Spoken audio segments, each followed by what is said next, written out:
And welcome back as we continue our cosmic journey. We, of course, have done a pretty thorough investigation of the moons of our solar system. But let's go ahead and shift to looking at some of the other bodies that we find, such as Pluto and the other dwarf planets. So when we start looking at the search for other planets, this is something that has been ongoing ever since, of course, the discovery of things like Uranus, Neptune, etc. The search for worlds like Pluto actually began in a very similar way to the way we found Neptune. There were observed irregularities with Neptune's orbit. So Clyde Tombaugh compared photographs he made in January 23rd and 29th, 1930, and actually found a faint object whose motion appeared to be about right for a planet far beyond the orbit of Neptune. Because again, we're assuming that, well, if Neptune was found because there was some variation with Uranus's orbit, then maybe there's something similar going on. And lo and behold, here's an object that's moving in these plates. Now, the new planet that was found was named for Pluto, the Roman god of the underworld. Now, this discovery of Pluto was actually a kind of a flawed discovery. Because remember, they're looking for another kind of Neptune-ish sized object. Although the discovery of Pluto appeared to be a vindication of gravitational theory, similar to the earlier triumph of Adams and Leverrier in predicting the position of Neptune, we now know that Lowell's calculations were actually wrong. When the mass and size of Pluto were finally measured much later, it was found that, well, Pluto could not possibly have exerted any measurable pull on either Uranus or Neptune. Because they first assumed, well, Pluto might be something about the size of Earth, and, well, come to find out, Pluto is actually a lot smaller. Astronomers are now convinced that the reported small anomalies in the motions of Uranus are not and never were real. Right? So they thought, like, these variations that we're having from things like Neptune and stuff like that, instead they might think that some of these variations in our calculations might have actually been from things like miscalibrated instruments and stuff like that. So, even though Pluto is kind of an anomaly, what did that significance mean? Because obviously we discovered something within our solar system. Well, since the discovery, it was clear that Pluto was not a giant like the other four outer solar system planets.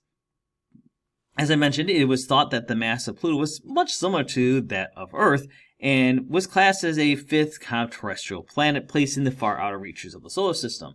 They don't know quite why, but here's another Earth-sized planet that lives out here.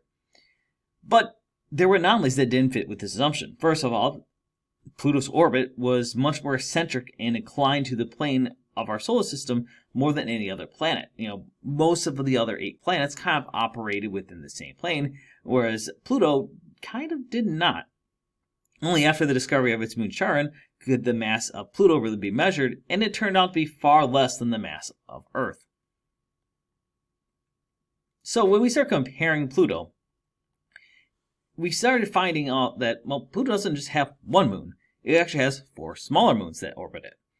And Charon itself is in a retrograde orbit, which means it's going, backwards from what we might expect, and has a diameter of about 1,200 kilometers, which actually is about more than half the size of Pluto itself.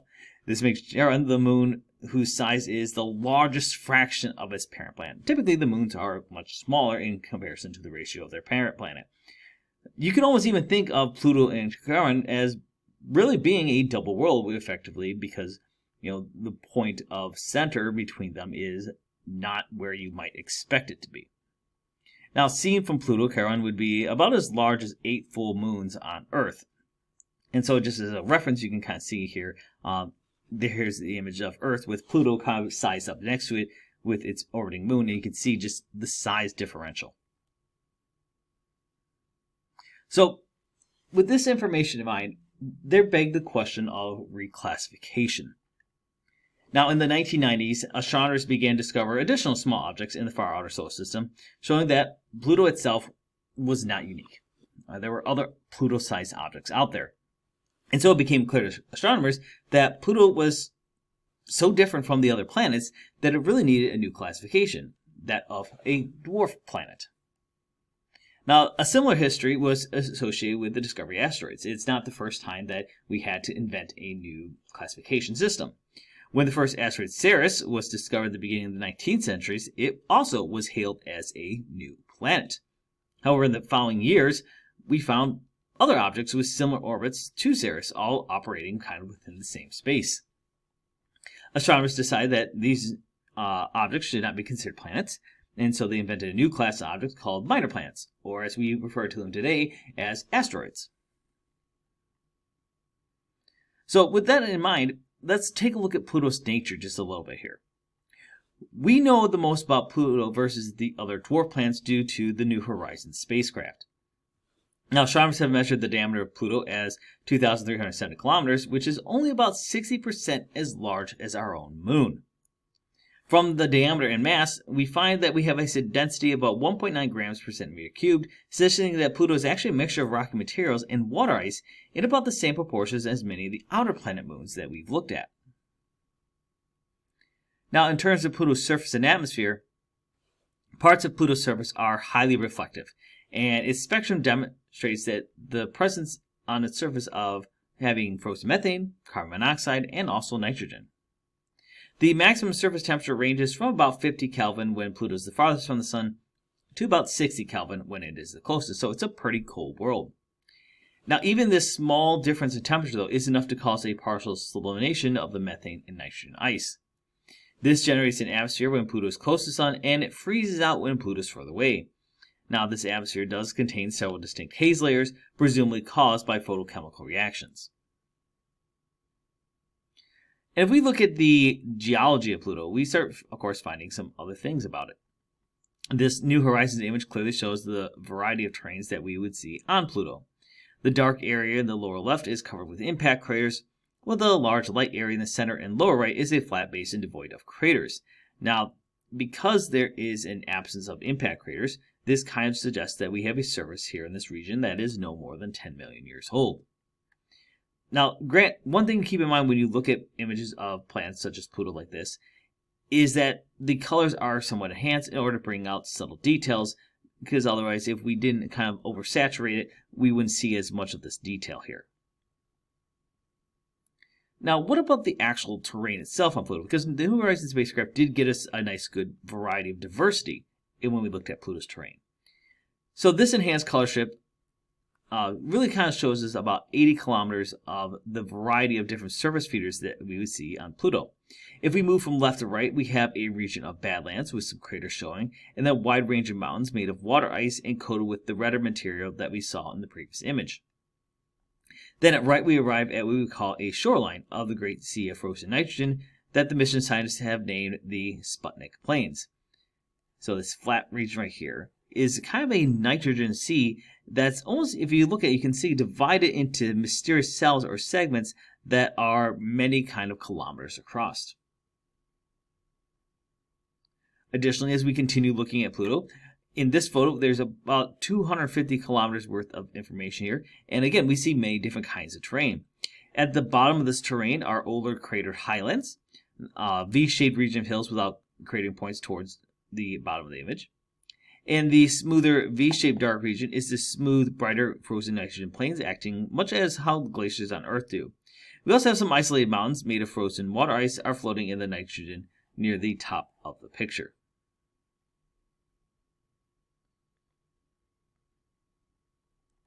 And in this scene, we have, of course, a 390 kilometer view of Pluto. Here we have some rounded mountains, which are different than we know those on Earth, known as the Taurus Dorsa. Now you'll notice here the patterns, which are made out of repeating ridges with the more reddish terrain between them, are not yet understood as to how or why. And of course, while the look at Pluto was very interesting, the New Horizons spacecraft also got us a quick look at its largest moon, Charon. In this New Horizons image, the color, of course, has been enhanced to bring out the color moon's strange red polar cap, as you can see right here. Now, Charon has a diameter about 1,240 kilometers, and the resolution of this image is about 3 kilometers wide. Now, here we can see the moon from a slightly different angle in part B, in more of a true color. So this one again is enhanced. This is more like if you were to actually look at this with your naked eye, what you would see. Now this inset here of this image shows us an area of about 300 kilometers from top to bottom. Near the top is an intriguing, what appears to be a mountain actually, that's in the middle of a depression. So we almost have almost like an area of the moon that's kind of chunked away, and there's actually almost looks like a mountain that's living inside of it. So while that gave us a lot of good information about Pluto and its visiting moon, remember there are other dwarf planets that do exist within our solar system. And you might be wondering, well, what is significant about these other dwarf planets? Well, according to the International Astronomical Union, a planet, not a dwarf planet, but a planet has to have 3 criteria. It has to orbit its host star, which in our case is our sun. It has to be mostly round in shape, and it has to be big enough that its gravity cleared away any other objects of similar size near its orbit around the sun. Well, dwarf planets, such as Pluto and Ceres, they do orbit the sun, and they are nearly round. But they haven't been able to clear their orbit debris. For example, Ceres lives in the middle of the asteroid belt, and there are other asteroids that are similar in size, maybe not as large, but similar in size to that of Ceres. Now, we will look, of course, at a few of the major dwarf planets, but there are more beyond the few that we will examine. In fact, we are always constantly exploring our solar system and learning more about things that are in the far trans-Neptunian region. So let's start first with Ceres, which was really the first dwarf planet that was discovered. Now, Ceres is the only dwarf planet that we know of that is in the inner solar system, orbiting between the asteroid belt in between Mars and Jupiter. Now, its diameter is about 950 kilometers, only about a quarter the size of our moon. Now, it is the smallest known dwarf planet.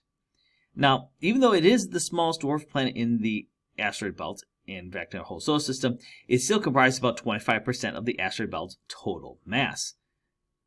And just as a comparison, Pluto is 14 times more massive than Ceres. So Ceres is very small, but as you can see, it still takes on that round shape, and we do have some nice impact craters that we can view here.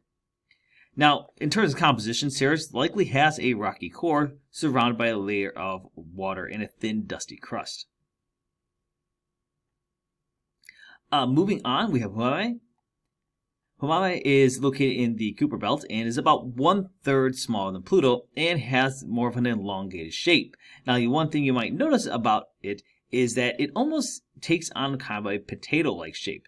And that makes it very unique as why it might be this way. But now with the equatorial diameter of about 1,740 kilometers, Hawaii is about 1/7 the width of Earth. Now, Hawaii is quite far away at 43 astronomical units from the sun, and therefore it means that sunlight takes about 6 hours to reach it. So we are starting to get pretty far away from the solar system at this distance. Now, Hawaii has 2 known moons.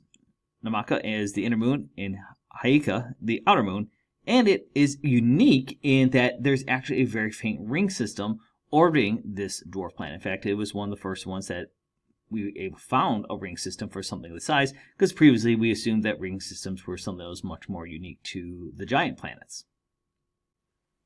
Moving on to Makemake. Makemake is located in the Kuiper Belt, slightly smaller than Pluto, and is the second brightest object. Now, with a radius of about 715 kilometers, Makemake is about 1/9 the radius of Earth. Now, Makemake is 45.8 astronomical units away from the sun, and therefore sunlight takes about 6 hours and 20 minutes to reach it. Now, looking at Makemake, we can see it kind of has a reddish-brown color, and this is likely due to the frozen methane and ethane that we find on its surface. And then lastly, we move on to Eris. Eris is one of the largest dwarf planets in our solar system and is about the same size as Pluto, but it's about 3 times farther from the sun. With an equatorial diameter of about 2,400 kilometers, Eris is about 1/5 the width of Earth. Now, Eris is about 68 astronomical units away from the sun, and sunlight takes about 9 hours to reach it. Now, Eris does have a small moon, Dysnomia, and likely has a rocky surface similar to what we might find on Pluto.